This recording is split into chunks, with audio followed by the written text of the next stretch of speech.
Particle, तो इसे हमें माइक्रोस्कोप से देखना पड़ता है, ठीक है। माइक्रोस्कोपिक पार्टिकल है तो ऑब्वियसली माइक्रोस्कोप का यूज़ करेंगे। तो जैसे मान लो ये एक इलेक्ट्रॉन है और ये इलेक्ट्रॉन मूव कर रहा है ट्रेजेक्ट्री में, ये इसकी ट्रेजेक्ट्री है, ठीक है, ओरिजिनल पाथ, ठीक। इलेक्ट्रॉन, यहाँ इलेक्ट्रॉन है, मान लीजिए ये इलेक्ट्रॉन नेगेटिवली चार्ज पार्टिकल, और ये इसका ओरिजिनल पाथ है, ओरिजिनल पाथ, ठीक है। ये ऐसे एग, और ये क्या है, जब यहाँ से एक्सपेक्टेड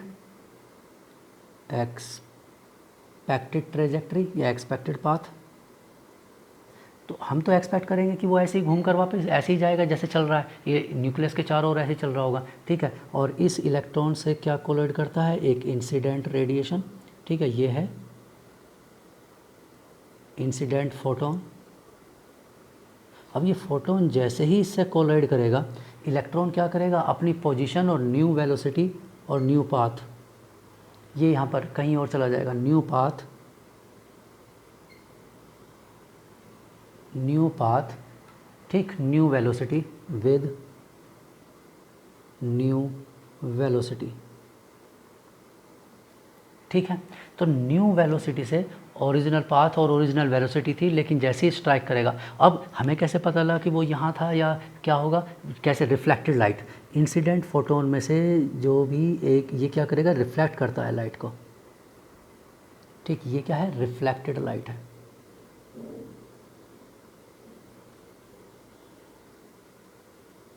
रिफ्लेक्टेड लाइट या फोटोन, ये रिफ्लेक्टेड फोटोन है, ठीक है। और इस रिफ्लेक्टेड फोटोन को हम कहाँ ऑब्जर्व करते हैं, माइक्रोस्कोप में ऑब्जर्व करते हैं,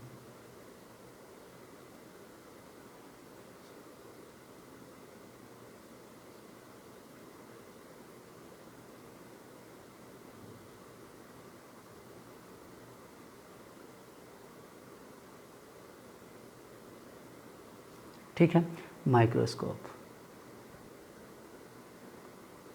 तो इसे हम माइक्रोस्कोप में ऑब्जर्व करते हैं। तो ये होता है, तो ऐसा होता है छोटे पार्टिकल के साथ।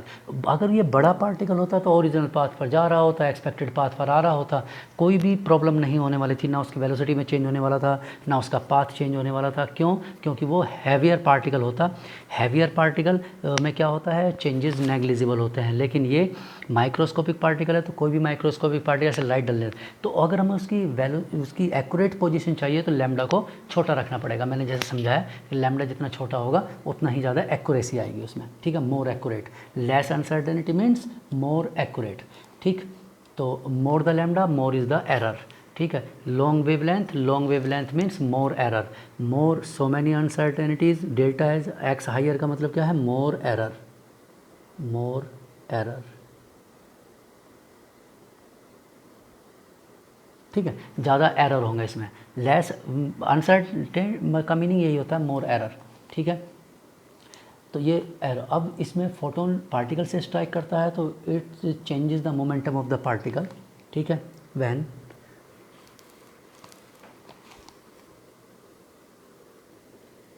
The photon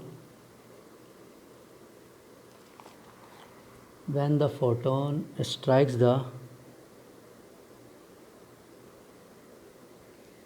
particle, it changes the momentum of the particle, ठीक है, मोमेंटम को चेंज करेगा। The greater the energy of the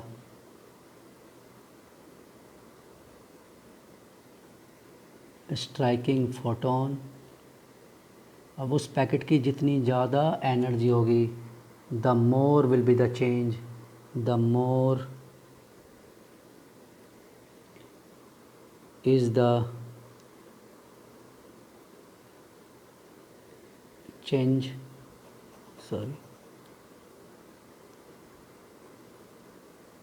in momentum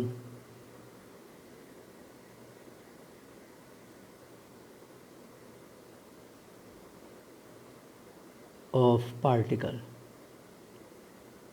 ठीक है, मतलब जितनी ज़्यादा एनर्जी का आप फोटोन अप्लाई, अब ज़्यादा एनर्जी किस में होगी, लॉन्ग वेवलेंथ वाले में क्या होता है, लेस एनर्जी, और शॉर्ट वेवलेंथ वाले में क्या होता है, मोर एनर्जी। ठीक है, समझ गए। तो हम जैसे एक्यूरेट, शॉर्टेस्ट का मतलब है highest energy, shortest lambda, highest energy, highest energy. ठीक है, तो हम जैसे शॉर्टेस्ट लैम्डा लिया तो एनर्जी क्या हो जाएगी, हाईएस्ट, यानी पोजीशन तो एक्यूरेट आपने सॉल्व कर ली, बहुत कम जगह में सॉल्व कर लिया, एक्यूरेसी आ गई ज़्यादा, बहुत ज़्यादा एक्यूरेसी आ गई है। ठीक है, लेकिन हाईएस्ट एनर्जी मीन्स उसका मोमेंटम में चेंज आ जाएगा, मोमेंटम में ज़्यादा चेंज आ जाएंगे, more the change in momentum. ठीक है, तो मोमेंटम इसका मतलब क्या होगा, डेल्टा पी मोमेंटम किसके डायरेक्टली प्रोपोर्शनल होगा, एच सी बाई लैम्डा। ठीक है, यानी एनर्जी, बात वही तो लिखा ना, striking the photon more is the change in momentum of particle. जितनी ज़्यादा एनर्जी, और एनर्जी क्या होता है, एनर्जी होता है H C by lambda, energy is H C by lambda, E equal to H C by lambda for photon. ठीक है, फोटोन के लिए है ही, तो मोमेंटम इसी पर डिपेंड करेगा।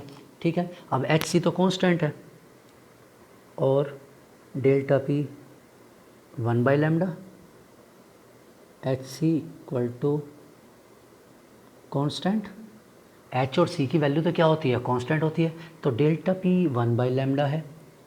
ठीक है, और therefore delta P into delta x directly proportional क्या होगा, 1/λ इंटू लैम्डा, क्योंकि डेल्टा एक्स लैम्डा पर डिपेंड कर रहा था, cancel out, therefore delta P into delta x, ठीक, क्या होगा, इन दोनों का मल्टीपल किसका इक्वल होगा, 1 की, मतलब एक कांस्टेंट वैल्यू के इक्वल होगा।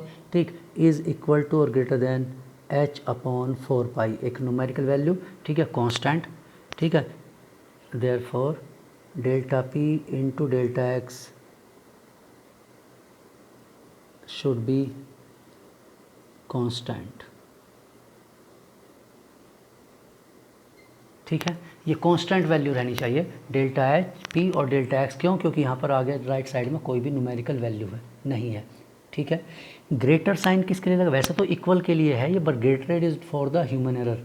ठीक है, the greater than sign is included for human error. ठीक है, जो ह्यूमन एरर, एक्सपेरिमेंटल एरर होंगे, या हमसे कोई गलती हो जाएगी, साइंटिस्ट से कोई एक्सपेरिमेंट में गलती हो जाएगी, कैलकुलेशन में कुछ एरर हो जाएगा, इसीलिए ये ग्रेटर का साइन लगा, मतलब कभी भी कम नहीं होगा। उसका कहने का मीनिंग ये है, हाइजेनबर्ग का कहने का मीनिंग ये है कि डेल्टा पी और डेल्टा एक्स का मल्टीपल एच अपॉन 4 पाई के इक्वल होगा, लेकिन अगर कभी एरर भी होते हैं कोई, कि जैसे किसी ने कुछ कैलकुलेशन एरर कर दिया, एक्सपेरिमेंटल में कुछ फॉल्ट हो गया, ड्यूरिंग द एक्सपेरिमेंट कुछ प्रॉब्लम क्रिएट हो गई, तो उससे रिजल्ट थोड़ा बहुत इधर उधर आ सकता है, या टेम्परेचर कंडीशन या दूसरी और कंडीशन की वजह से, किसी भी प्रेशर की या किसी और भी कंडीशन की वजह से कुछ अगर चेंजेस होते हैं, तो वो चेंजेस क्या होंगे, ग्रेटर वाले ही होंगे, मतलब ये दोनों का मल्टीपल एच अपॉन 4 पाई के इक्वल होगा, या उससे ग्रेटर ही आंसर आता है, कम नहीं आता है। ठीक है, तो ये इसलिए ग्रेटर का साइन एरर की वजह से लगा हुआ है। ठीक है, क्लियर, ये है हाइजेनबर्ग अनसर्टेनिटी प्रिंसिपल। ठीक,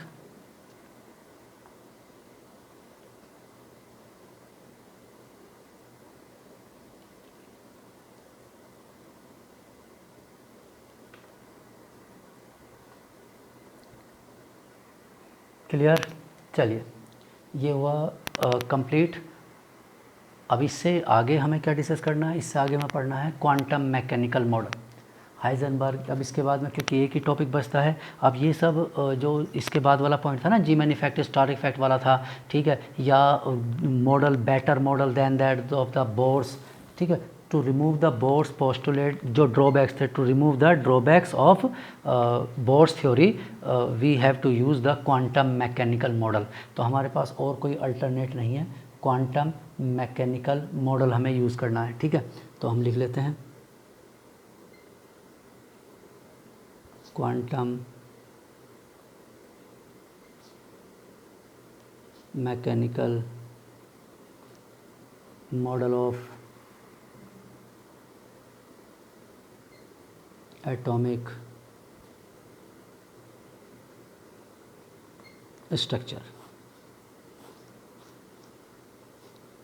ठीक है, तो क्वांटम मैकेनिकल मॉडल ये लास्ट मॉडल है। ठीक, हाँ, अच्छा, सोमरफेल्ड की अगर हम बात करें, उसमें एक मॉडल है बोर्स थ्योरी के बाद सोमरफेल्ड साइंटिस्ट ने एक मॉडल प्रोवाइड किया, लेकिन वो मॉडल कोई यूज़फुल मॉडल नहीं है। मतलब जैसे जे थॉमसन का मॉडल है, जे थॉमसन के मॉडल का मतलब क्या है, कभी कोई क्वेश्चन कुछ मतलब हिस्ट्री है एक तरह से, बस वो साइंस में उसका कोई रोल नहीं है। तो आपसे बस ज़्यादा से ज़्यादा क्या पूछ सकते हैं क्वेश्चन उसमें, जे थॉमसन मॉडल मतलब means it is also known as J Thomson model, atomic model is also known as, बस उसका जो नाम प्लम पुडिंग मॉडल है वो बस, इससे ज़्यादा आपसे इससे ज़्यादा और कोई क्वेश्चन नहीं पूछा जाएगा। और वो भी ऐसे क्वेश्चन नहीं पूछे जाते हैं कि किस मॉडल का क्या नाम है क्या नहीं है। तो ऐसे ही सोमरफेल्ड का भी मॉडल है, वो बस है, उसमें यूज़ होता है, उसने एटम के बारे में बस इतना बताया, इससे ज़्यादा कुछ नहीं। बोर्स के अकॉर्डिंग तो क्या है, एटम का ऑर्बिट जो है वो सर्कुलर है। ठीक है, यानी कि electron revolve around the nucleus in circular orbit, circular path पर रिवॉल्व कर रहा है, सर्कुलर पाथ। ठीक है, उसने सर्कुलर वर्ड यूज़ किया। इसने सोमरफेल्ड ने कहा कि नहीं, सर्कुलर नहीं है, सर्कुलर के साथ साथ क्या है, वो इलेप्टिकल भी है। मतलब इलेक्ट्रॉन में रिवॉल्व इन सर्कुलर और इलेप्टिकल ऑर्बिटल और सॉरी ऑर्बिट्स, तो वो सर्कुलर या इलेप्टिकल ऑर्बिट में रिवॉल्व कर सकता है, कोई दिक्कत नहीं है। ठीक है, मतलब एक्सेस, लॉन्गर एक्सेस या शॉर्टर एक्सेस के ऑर्बिट हो सकते हैं जिसमें इलेक्ट्रॉन रिवॉल्व करता है, बस ये है। ठीक है, लेकिन उसके बाद उससे ज़्यादा डिटेल उसने कुछ बताया नहीं है, उसके ड्रॉबैक ही ड्रॉबैक हैं, तो इसलिए हम सोमरफेल्ड को ज़्यादा स्टडी नहीं कर रहे, लिखा भी नहीं है। कहीं कोई क्वेश्चन होगा तब हम उसे समझ लेंगे, अगर हमें लगता है कि कोई क्वेश्चन है उससे रिलेटेड, तब हम उसमें एक लाइन लिख लेंगे। ठीक है, या मैं आपको लास्ट में, चैप्टर के लास्ट में आपको बता दूंगा। ठीक है, वैसे रिक्वायरमेंट नहीं होगी सोमरफेल्ड मॉडल की। ठीक है, ऐसे तो कई और साइंटिस्ट ने मॉडल्स प्रोवाइड किए होंगे, लेकिन वो सब यूज़लेस मॉडल्स हैं। तो हमें तो मेनली क्या पढ़ना है, यही मेन पढ़ने होते हैं। ठीक है, जो मेन मॉडल्स हैं जिनसे कुछ डिसाइड होता है। ठीक, तो क्वांटम में important features of the quantum mechanical model. ठीक, चलिए हम लिख लेते हैं क्या है क्या नहीं है। बस ये ध्यान रखना कि it is based on quantum physics, higher mathematics. ठीक है, ये 3D के लिए होता है quantum mechanical model based on quantum physics, यानी मॉडर्न फिजिक्स पर बेस्ड है। ठीक, quantum mechanical model.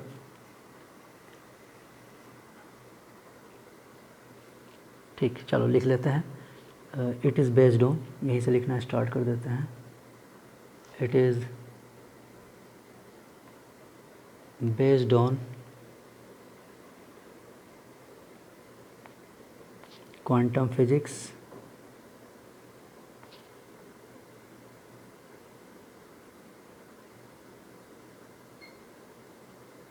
higher mathematics and 3D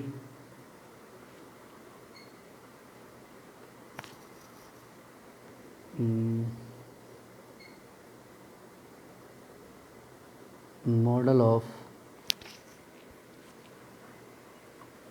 atom. ठीक है, मतलब ये फिजिक्स का यूज़ करते हैं, क्वांटम फिजिक्स का, हायर मैथमेटिक्स यूज़ होता है, और 3D मॉडल ऑफ एटम होता है। मतलब इस थ्योरी के अकॉर्डिंग एटम 2D नहीं है। अभी तक जितने भी बोर्स थ्योरी या सोमरफेल्ड थ्योरी थी, वो सब क्या बताते हैं, एटम 2D है, सर्कुलर पाथ है, एक सर्किल की तरह से है, बस इलेक्ट्रॉन न्यूक्लियस के चारों ओर सर्किल की तरह से घूम रहा है, और सर्किल मतलब 2D यानी एक ही प्लेन पर है, प्लेन ऑफ द पेपर। लेकिन इसके अकॉर्डिंग क्या है, वो 3D मॉडल है, और वो क्या है, 3 डायमेंशनल में है। 3D का मतलब क्या है, 3 डायमेंशनल। और ये कहाँ से आता है, क्वांटम मैकेनिकल मॉडल कैसे जनरेट होता है, श्रोडिंगर का इसका मेन रोल है। ठीक है, clear. Quantum mechanical model results from the application of Schrodinger equation, लिख लेते हैं। The model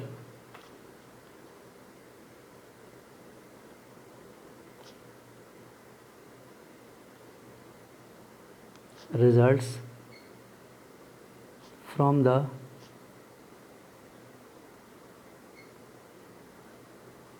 application of the Schrodinger scientist है, ठीक है, तो इसे श्रोडिंगर के नाम से भी लिखा जाता है।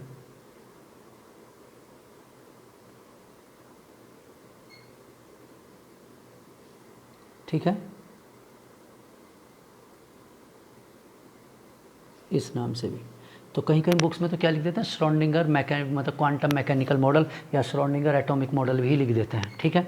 और लेकिन है ये क्वांटम फिजिक्स पर बेस्ड है, इसलिए क्वांटम मैकेनिकल मॉडल और साइंटिस्ट का नाम हम दोनों लिख रहे हैं इसमें, ठीक है। From the application of Schrodinger equation two the atom,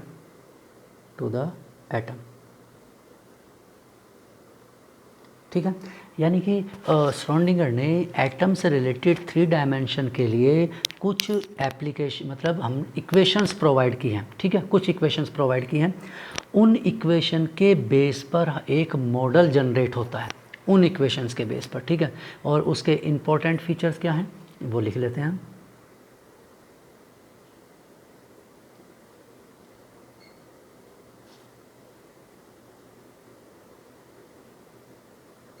The important features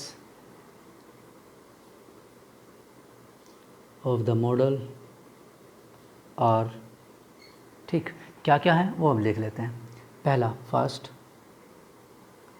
the energy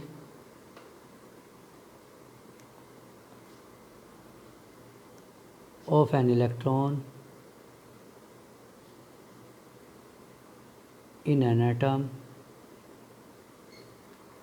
is quantized, S भी लिख सकते हैं, जेड भी लिख सकते हैं, उसमें कोई दिक्कत नहीं है। ठीक है, क्या है, क्वांटाइज है, means the electron can have only certain specific values, the electron can have only certain specific values। मतलब आप ये नहीं कह सकते कि इलेक्ट्रॉन की एक्स एनर्जी होगी, इलेक्ट्रॉन की वाई एनर्जी होगी, इलेक्ट्रॉन की जेड एनर्जी होगी, या कोई भी एनर्जी हो जाएगी उसकी, नहीं, आप ऐसा नहीं कह सकते। उसमें फिक्स्ड वैल्यूज़ होंगी, एनर्जी की फिक्स्ड वैल्यूज़ होंगी। इलेक्ट्रॉन एटम के अंदर फिक्स एनर्जी का होगा, मतलब फिक्स्ड वैल्यू होगी। जैसे 13.6 है हाइड्रोजन के लिए, तो 13.6 के बाद अब उसकी कोई वैल्यू होगी तो वो फिक्स्ड होगी, जैसे 0.34 इलेक्ट्रॉन वोल्ट। ठीक, ये नहीं कि कोई भी वैल्यू हो जाएगी, 0.34 बोला मैंने तो 0.32 हो जाएगी, नहीं होगी। ऐसे कोई भी एनर्जी नहीं हो सकती, फिक्स्ड वैल्यूज़ होती हैं, फिक्स्ड वैल्यू हर एक एटम के लिए अपने उसके इलेक्ट्रॉन की अपनी एक फिक्स्ड एनर्जी वैल्यू होती है। और मोनो इलेक्ट्रॉनिक सिस्टम के लिए तो हमेशा फाइंड आउट भी कर सकते हैं कि किस क्या क्या, जैसे हाइड्रोजन की न्यूमेरिकल वैल्यूज़ को आप फाइंड आउट कर सकते हैं। हाइड्रोजन को फर्स्ट ऑर्बिट में सॉल्व करो 13.6 आएगा, सेकेंड ऑर्बिट में सॉल्व करो तो 13.6 को 4 से डिवाइड कर दो, ठीक है, 3 पॉइंट समथिंग कुछ वैल्यू आएगी, 3.4 वोल्ट या इलेक्ट्रॉन वोल्ट कुछ जो भी आएगा। उसके बाद थर्ड ऑर्बिट में सॉल्व करना है तो 13.6 को 9 से डिवाइड कर दो, क्योंकि एन स्क्वायर होता है ना डिवाइड में, तो 9 से डिवाइड कर दो, आंसर आ जाएगा 1 पॉइंट समथिंग कुछ आ जाएगा। फिर आपको फोर्थ ऑर्बिट में सोल्व करना है तो 13.6 को 16 से डिवाइड कर दो। तो इस तरह से फिक्स्ड वैल्यू आएंगी। अगर आप उसे किसी और नंबर से 2.5 से डिवाइड करने पर जो एनर्जी आती है उसे ढूंढोगे तो एटम के अंदर वो एनर्जी नहीं मिलेगी, यानी इलेक्ट्रॉन के पास वो एनर्जी एटम के अंदर, बाहर तो कुछ भी एनर्जी हो सकती है, एटम के बाहर electron, outside the atom electron में हैव एनी एनर्जी। एटम से बाहर आने के बाद इलेक्ट्रॉन फ्री हो जाता है, it may have any energy, फिर तो उसकी कोई भी न्यूमेरिकल वैल्यू हो सकती है, ठीक है, वो on the basis of conditions. लेकिन एटम के अंदर उसके पास स्पेसिफिक वैल्यूज़ होंगी, वो इसमें लिखा हुआ है, ठीक है। सेकंड पॉइंट क्या कहता है, the existence of quantized electronic energy state,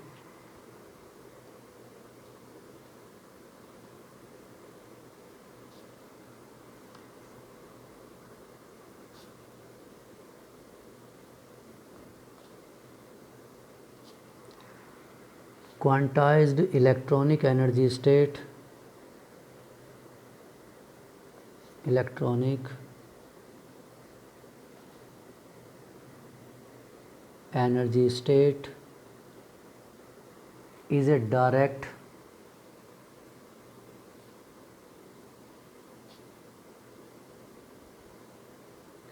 consequence of the wave properties of electron and are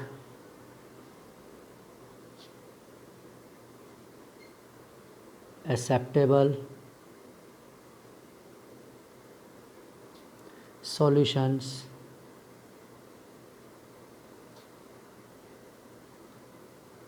to the Schrödinger wave equation. ठीक है, तो क्वांटाइज को प्रूव किया जा सकता है, ऐसा कुछ नहीं है। ठीक है, और लिखा हुआ भी है are acceptable solutions to the Schrodinger wave equation. ठीक है, उसने जो इक्वेशंस प्रोवाइड की हैं उनसे आप उसे क्या कर सकते हैं, सॉल्व कर सकते हैं कि क्वांटाइज इक्वेशन बनती है, मतलब क्वांटाइज वैल्यू आती है, ऐसा प्रूव हो सकता है। ठीक है, नेक्स्ट पॉइंट, मतलब इसमें जो पॉइंट्स हैं वो सारे प्रीवियस थ्योरी के बेस पर ही हैं, कुछ बोर्ड से रिलेटेड होंगे, कुछ मतलब जो उनके सही पॉइंट्स थे वो सब यहाँ पर लिख लिए हैं और कुछ एडिशनल पॉइंट भी लिख लिए हैं। जैसे ये वाला तो उसने ही बता दिया था, बोर्ड ने बता दिया था कि ऑर्बिट होते हैं, उसमें फिक्स्ड एनर्जी के ऑर्बिट्स होते हैं, फिक्स्ड एनर्जी मतलब वही है, वही पॉइंट लिख दिया। ये वाला पॉइंट कि हाँ उसे प्रूव करने के लिए यहाँ पर श्रोडिंगर का यूज़ कर सकते हैं, ये नया पॉइंट है। जैसे अब नेक्स्ट वाला पॉइंट लिखेंगे, ये नेक्स्ट वाला पॉइंट क्या होगा, उससे रिलेटेड है हाइजेनबर्ग अनसर्टेनिटी प्रिंसिपल से। ठीक है, the exact position and velocity of an electron, ठीक है, in an atom cannot be determined,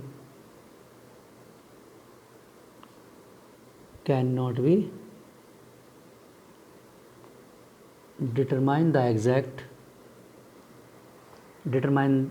ठीक है, determine साइमल्टेनियसली लिख लो, determine at the same time लिख सकते हैं या determine simultaneously.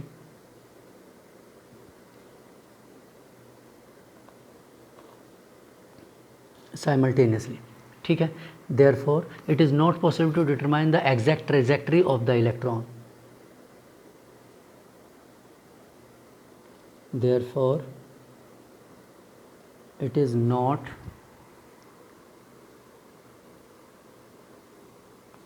possible to determine the exact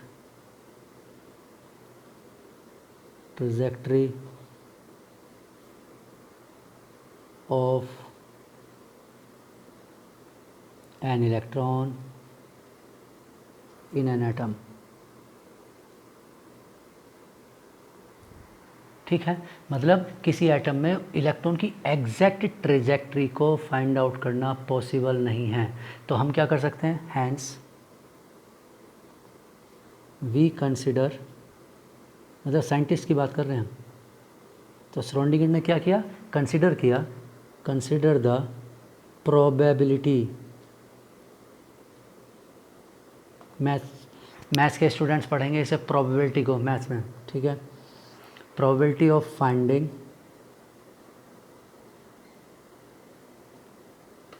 the electron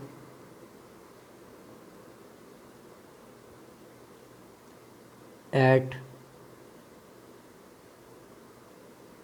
different positions in the atom.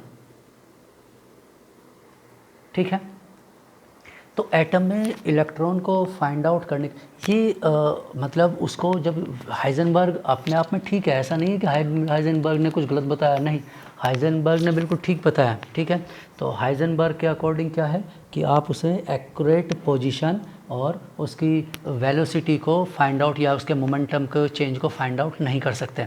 ठीक है, और इलेक्ट्रॉन की प्रॉब्लम यह है, ये छोटे पार्टिकल की प्रॉब्लम क्या होती है कि हमारे पास अभी तक कोई ऐसा एक्सपेरिमेंट नहीं है विच कैन solve the या prove the no experiment which can prove the particle as well as wave nature simultaneously। ठीक है, ये बोर्स लॉ कहा जाता है, ऐसे मैं लिख देता हूँ यहाँ पर। ठीक है, ये इसी के बेस पर ये लिखा हुआ है लैंग्वेज।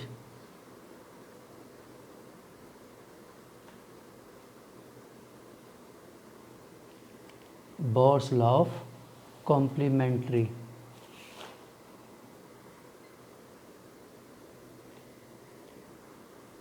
Complementarity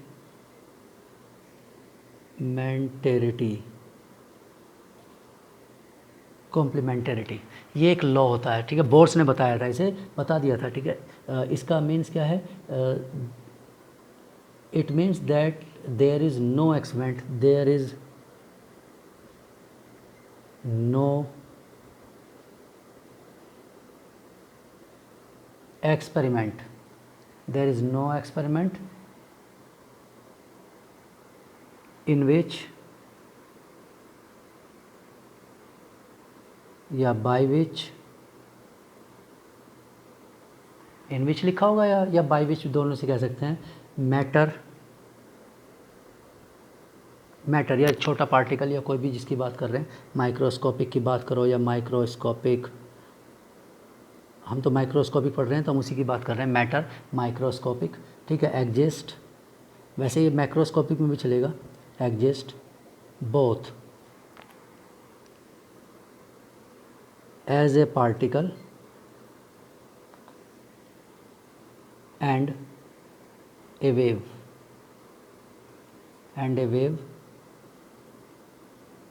simultaneously. ठीक है, it is either this or that, या तो पार्टिकल या wave, this or that, and not this and that. ठीक है, यह मतलब अभी तक हमारे पास कोई ऐसा एक्सपेरिमेंट नहीं है, ऐसा कोई इंस्ट्रूमेंट नहीं है विच कैन ऑब्जर्व या which can read, which can explain the particle as well as wave nature of the microscopic particle, जो एक ही बार, या जब हम एक्सपेरिमेंट करते हैं तो या तो हमें उसका पार्टिकल नेचर प्रूव कर सकते हैं, we can prove the particle nature, या और we can prove the wave nature. यानी कि एक एक्सपेरिमेंट में एक टाइम पर आप या तो उसे वेव डिसाइड कर सकते हो या आप उसे पार्टिकल डिसाइड कर सकते हो। अभी तक ऐसा कोई नहीं है, तो इसीलिए इसमें यही लिखा हुआ है कि एग्जैक्ट ट्रेजेक्ट्री को फाइंड आउट करना पॉसिबल नहीं है। ठीक है, हम उसे क्या कर सकते हैं, वेव ले सकते हैं उसे। ठीक, hence we consider the probability of finding, हम उससे लेते हैं, या फिर उसे पार्टिकल ले सकते हैं। तो दोनों को सोल्व करना पॉसिबल नहीं है। तो एटम के अंदर, एटम से जब वो बाहर आ जाता है तब उसके नेचर में या तो वो पार्टिकल की तरह से एक्ट करेगा तो पार्टिकल वाला एक्सपेरिमेंट, और वेव की तरह से एक्ट कर रहा है तो वेव वाला एक्सपेरिमेंट। मतलब ऐसा एक्सपेरिमेंट कर सकते हैं एटम के अंदर भी और एटम से बाहर भी। ठीक है, ये कंडीशन होती है। ठीक, तो ये बोर्स लॉ ऑफ कॉम्प्लीमेंटरिटी था। ठीक है, ध्यान रखना इसका। वैसे कभी अगर कोई पूछता है कि कोई ऐसा experiment, no, there is no experiment by which और in which matter exist both as particle as well as wave, दोनों पॉसिबल नहीं है। ठीक है, अब ये आ गया प्रोबेबिलिटी ऑफ फाइंडिंग के लिए। अब प्रोबेबिलिटी ऑफ फाइंडिंग के लिए श्रोडिंगर ने क्या दिया, द वेव फंक्शन, उसने प्रोवाइड किया वेव फंक्शन ऑफ इलेक्ट्रॉन। ठीक है,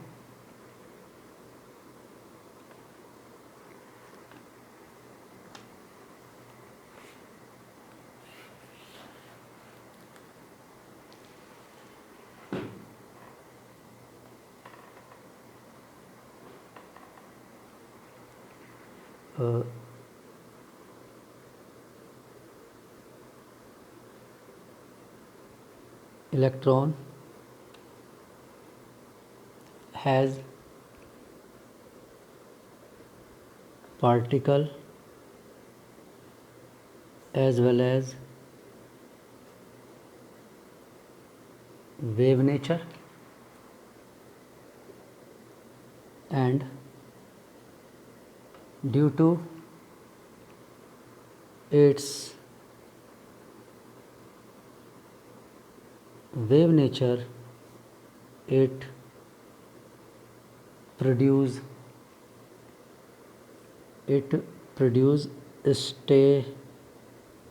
stationary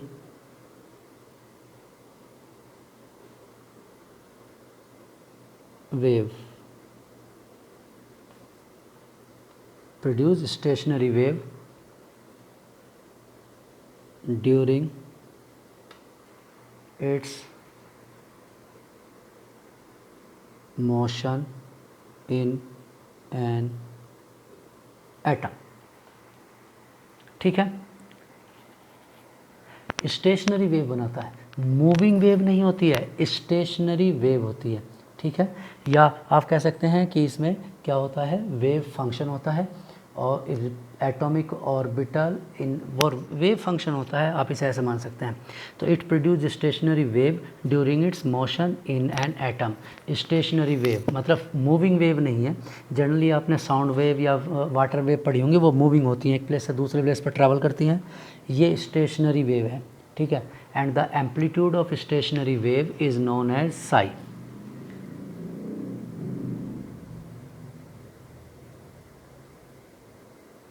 The amplitude of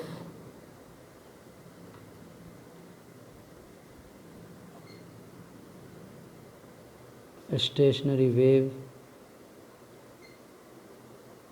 is known as psi। ठीक है, ऐसा सिंबल बना होता है। ठीक है, लाइक दिस, और इसे PSI कहा जाता है, साई कहा जाता है, इज़ नोन एज साई। तो उसके एम्पलीट्यूड को क्या कहते हैं, साई कहते हैं। जैसे जनरली अगर मूविंग वेव है तो ये एम्पलीट्यूड तो पढ़ा ही है ना, वेव है तो एम्पलीट्यूड तो है ही, जैसे ये।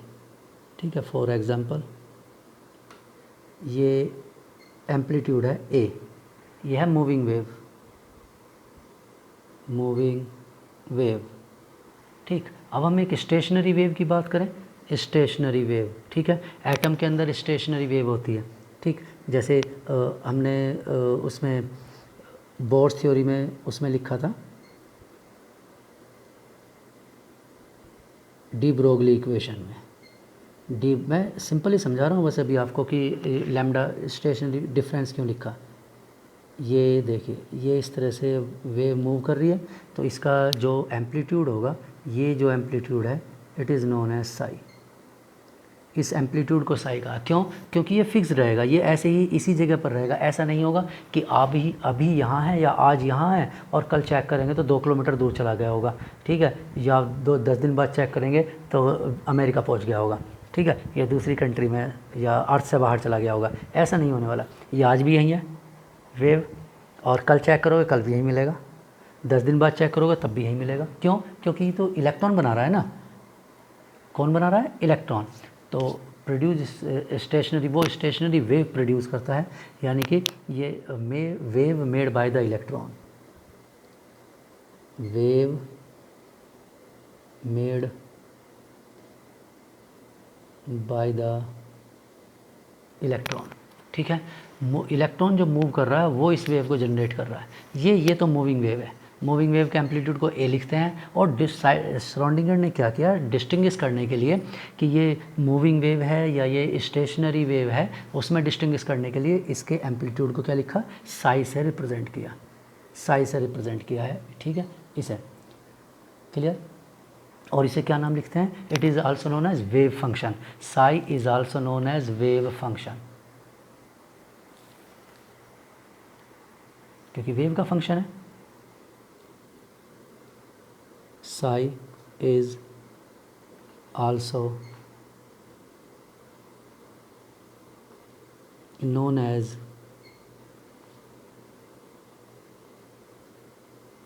wave function। ठीक है, ठीक। और किसके लिए?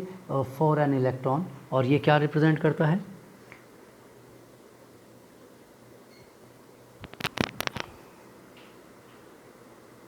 साई, ये एम्पलीट्यूड को रिप्रेजेंट करता है। It has, psi has no physical significance, psi has no physical significance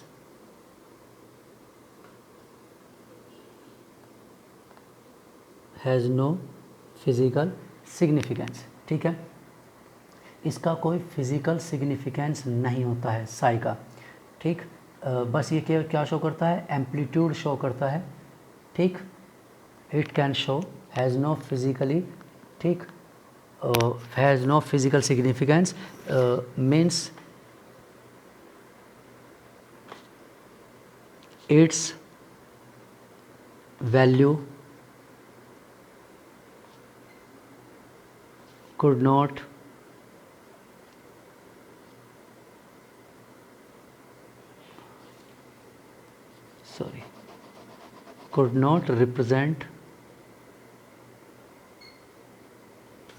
not represent or show any result or conclusion। ठीक है, तो फिज़िकल सिग्निफिकेंस का मतलब क्या है कि इसकी न्यूमेरिकल वैल्यू से आप कुछ भी नहीं बता सकते, कुछ भी नहीं बता सकते। ठीक है, बट